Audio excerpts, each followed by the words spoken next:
Hi everyone, welcome to the 13th edition of Zero to Somewhere. It's June 2023, and last month was one of the roughest months for me so far on this journey. Um, Mostly because my mental health finally got to a point where it snapped, I guess, is a way to describe it. Um, it's kind of difficult to describe and it's kind of difficult to talk about as well, I think. But yeah, what happened is I have been working long hours than usual because I wanted to get as much as done as possible with the time that I have, and at the same time, I've cut back on the travels and on the activities that I was doing because everything costs money, and right now everything's expensive, and I wanted to save as much as I could so that I could keep doing this for longer. But I think the two of these things combined just led to a really very bad situation, is one way to say it, where I was just only working on this and doing little else besides. I mean, I was still, um, I go to the co-working space, I went to some events, I met up with friends and stuff like this, but I think outside of that, I still didn't really do anything that helped me regenerate, that helped me, let's say, take a break from all of this. And that's, I think, what really led to the break, or rather the collapse towards the end of May, where I felt really low and I had no energy for anything. and I and worst of all, I felt like a lot of frustration towards my partner, and it led to like a lot of, let's say, uncomfortable moments and discussions, which were really rough, really hard to go through. And I now understand why they say this kind of like entrepreneurship and stuff really takes its toll on relationships and all the people in your life, because all of this uncertainty and risk, it really bleeds into every single aspect of your life. And I mean, it's it's hard, really. It's hard when you don't have any assurance that you are gonna get paid, or that you will have, let's say, enough money to make it through the month, or enough money that you will be making enough money in the future to survive. It's really hard. I mean, I am one of, I guess, a very lucky few where I can always go back to work. But if someone didn't have that option, I can't imagine what it would be like. Because even me, being always having that option, it's still, it's really hard when with all this uncertainty, when you lose that steady paycheck, let's say. And what's worse is what happens when you lose that steady paycheck, when you start cutting back, and that leads to high tensions with the people who are in your life as well. Because in one way, you go a bit more distant from the people that you used to know, because they, nothing changed for them. They live their life as they used to, doing all the stuff that they used to, but you can't do the same sort of stuff anymore with them. Even sometimes, if they want to do something, you have to really think about it, and sometimes you have to turn it down because you just can't afford it. Then the same for me, I think the bigger impact of this is the lack of travel, really. Because what I didn't realize is, because I love to travel, I used to travel quite often back in the day. And for me, I think that's what accidentally kept me in balance, really, because I've always tended to be a bit of a workaholic. I tended to work a lot. I tended to always do something even outside of the day job, whether it was a blog, side project, home automation, like random hacking stuff or tinkering stuff. I was always working on something. And I think the travel is what kept it in check, because without it, I think I would have just spiraled out of control. And now that I had to cut back on that to try and save, it sort of did spiral out of control a bit too much. And yeah, so last month was quite rough in a nutshell. And moving ahead, I'm trying to take steps so that I don't end up in the same situation again, or at least to reduce the effects of this.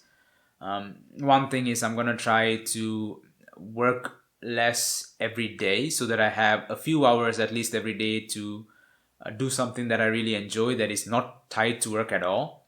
It seems very silly to think that this has to be intentionally done, because I feel like a lot of people just do this naturally, but I think in my case I really have to be a bit more intentional about this, to like really make some time to do something that I enjoy and that lets me sort of detach from everything else, from this work, from the stress, from the uncertainty, the risk. I think it would be really good to do that, and already I've been trying to do that for a while now, where I at least try to stop work at, let's say, 7:30 and not 9. um, and already I feel like it's made a quite a bit of a difference in how I feel and how I go about it. And at the same time, I'm gonna be a bit more proactive about the breaks, about vacations and days off in the future, so that I have at least about a week or at least 4 days off every 2 months, or 2 months, 1.5 months or so, because I feel like that is the other piece of this. And that is also difficult, because taking any break feels wrong to me right now, because I'm paying for my time right now. And in a way, I'm a bit of a bad employer to myself, where I just don't let myself take breaks because I know I'm paying for it. But I now know that this has to be done, or if not, I will end up in quite some bad places if I don't. So yeah, another thing to work on, and of course, being more active. Um, I am sitting in this chair for most of my time now, and my girlfriend has been trying quite hard to get me out of it, and I have been trying a little bit to get out of it, but I feel like I need to try harder as well. So all three things to work on, I guess, in the coming weeks. And in terms of the venture itself, last month I've spent most of my time working on the shorts. I now have about 8 shorts that are ready to go, ready to be published. I haven't published them yet because the posts that are underneath that are tied to the blogs are not finished yet, and I wanted to use the shorts to bring more people to the blogs. So, and while I could publish the shorts right now and have some views rack up, I want to really measure how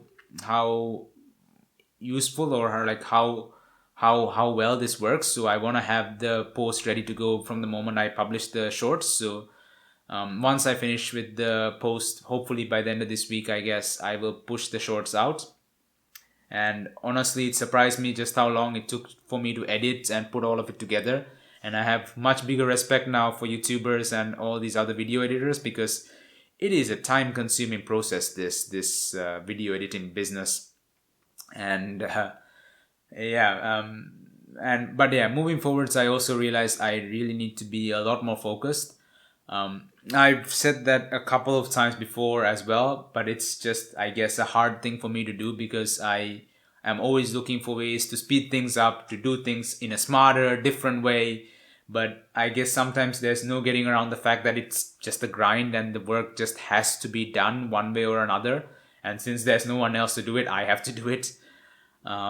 So all these things that I was considering in the past few months, like streaming, shorts, or web stories even, all of these are maybe not the thing that I should be focusing on. The thing I should be focusing on is the blog, and then having something that can be sold.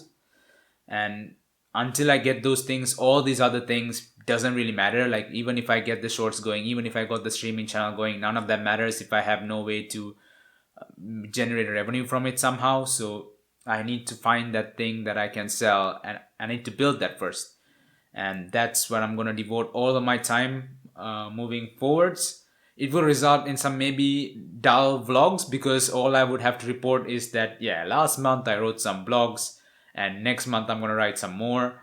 So it will lead to some maybe boring vlogs, but that's maybe what it is for the next few months.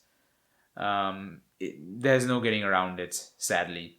And it will be hard to keep myself focused. Already my mind is always running into like new ideas, different things I can do, which some people describe as the the new thing syndrome, where you are attracted to the new shiny thing that is exciting and different.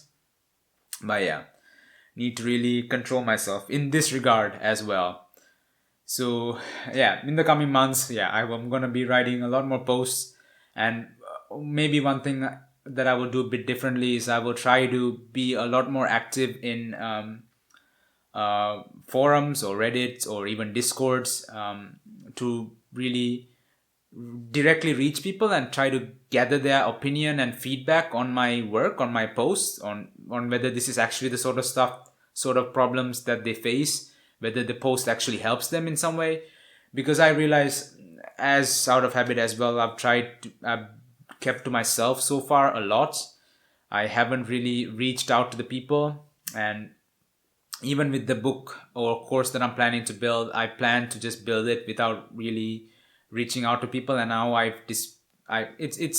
realize that this is wrong, and probably I should always be trying to gather as much feedback as possible and try to like incorporate as many people and feedback into it as possible. So I'm going to do, it's very uncomfortable for me really to be reaching out to people like that, and it also takes a lot of time as well, but I think that is time well spent, to really bring as many people into this process as I can, to gather as much feedback as I can.